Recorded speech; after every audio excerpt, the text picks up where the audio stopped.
We continue now at the top of Daf Yomi Gemara Meseches Avodah Zarah. This is Avodah Zarah Daf 11a. On the previous summit, the Gemara said that Adarchan, he used to serve Rav, and then when he died, so Rav said, Nisbar de Chavila, again the bundle is undone. And Rashi explains, Nisbar de Chavila Ahavaseinu shenikshur nefesh benefesh, meaning we had a great love for one another, and now that is undone. And the Gemara continues, Unkelis bar Klunimus, Igayer, Unkelis bar Klunimus, he converted. Shadar Kesar Gunda Duro Moya Basra, and so the Caesar, he sent a troop of Romans after him, and Mashchinu Bikra, he was able to draw them in by quoting Psukim, and Igayer, and so they ended up converting. So Hadar Shadar Gunda Duro Moya Acharina, so then the Caesar sent another group of Romans, Abasra, after him. Amar Lui said to them, Lo Seimru Le Velo Midi, meaning the Caesar said to this troop of Romans that he sent, don't speak to him at all, otherwise if you speak to him, he's going to convince you to convert. When they were taking him and going, Amar Lui said to them, I'll just say to you something, it's going to be inconsequential. Nifyora nakat nura kame pifyora. The idea over here is the Nifyora is a lower kind of general. He carries the torch, the flame, in front of the higher officer, and so on. Pifyora leduchsa, duchsa lehagmona, hagmona lekuma. The idea is, again, each one carries the flame, carries the torch in front of the higher officer. But Koma, mi nakat nura makame inchi, does the Koma, is he going to carry a torch in front of everyone? He's the highest. Amrile, so they said to him, Lo, no, he's not going to carry in front of anyone. Amar Luhu, so he said to them, HaKadosh Baruch Hu, but when it comes to HaKadosh Baruch Hu, nakat nura kame Yisrael, he carried the flame, he carried that torch in front of Klal Yisrael. Dechsev, as it's written in the Pasuk, V'Hashem holech lifneim yom, it says that Hashem went before them in the day, and so the Gemara says, Yigayer kulu, so then they all converted. Hadar Shadar Gunda Achrina Basre, so then he sent another troop after him. Amar Luhu, again the Caesar said to them, Lo sishtatu midi bahadei, don't speak with him at all. Kinakti leviazli, when they were taking him, Chaza mezuzta demancha apischa, so he saw there was a mezuzah at the entryway. So Osev Yodei Allah, so Unkelis took his hand, he placed it upon the mezuzah. V'yamar Lu, and he said to them, My hi, what is this? Amrulei, they said to him, Eimo lanat, you tell us what it is.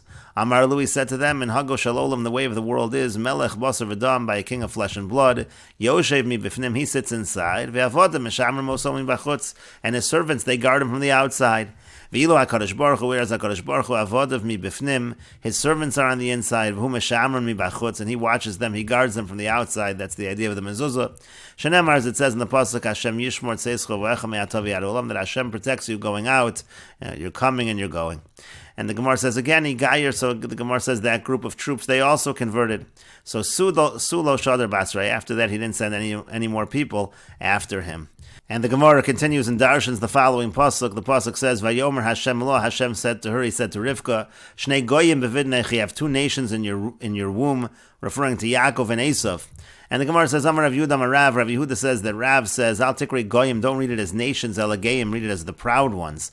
Ze Antoninos Rebbe, refers to Antoninus and Rebbe, they were very wealthy. Shalo Pasko Me'al Shalchanim, because it didn't cease from their tables, Lo Chazeres, Velo Kishos, Velo Tznon. There was always lettuce and cucumbers and radish, Lo Bimos Achama, Velo Bimos Agashamim. They didn't cease, not during the summer season, and not during the rainy season.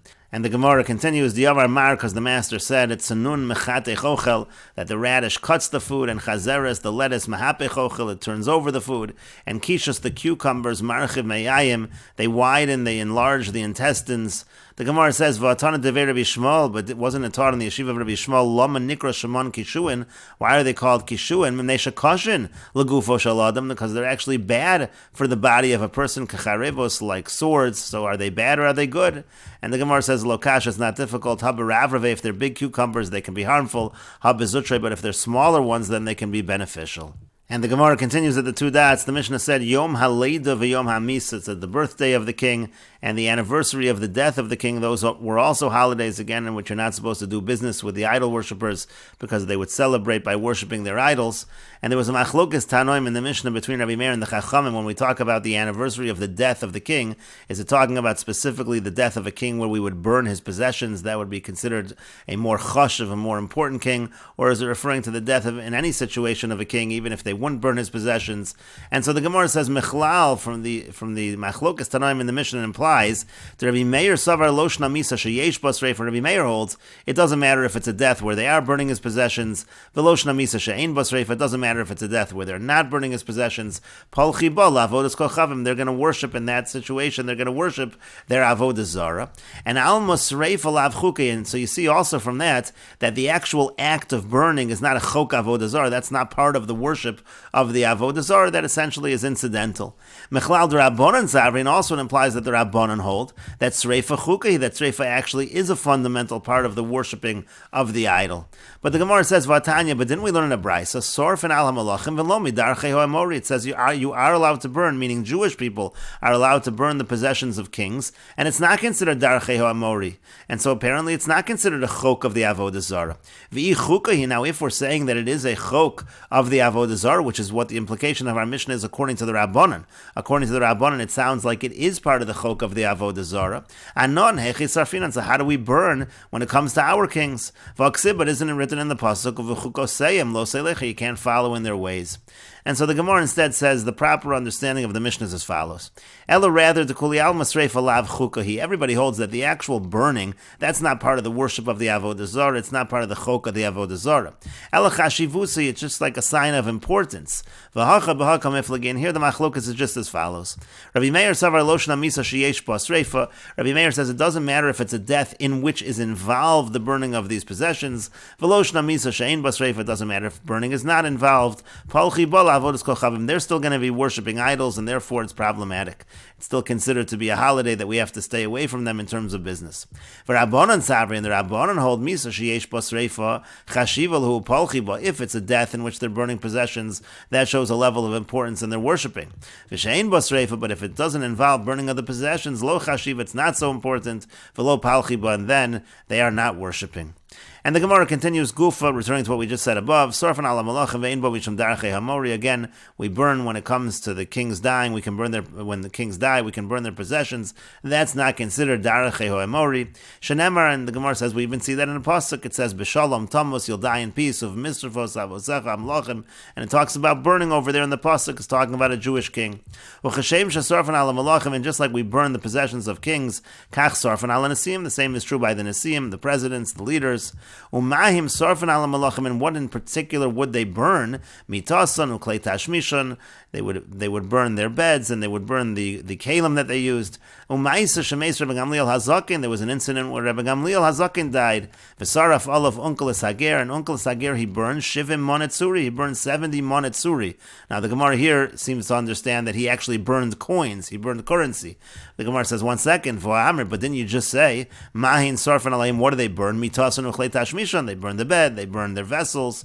And so the Gemara revises it. Ema, rather, it means to say b'shivim monetzuri. What they burned was worth 70 monetzuri. They didn't actually burn the currency. It was just giving a value. The Gemara continues, Umidi achrina lo, but is it true that you don't do anything else?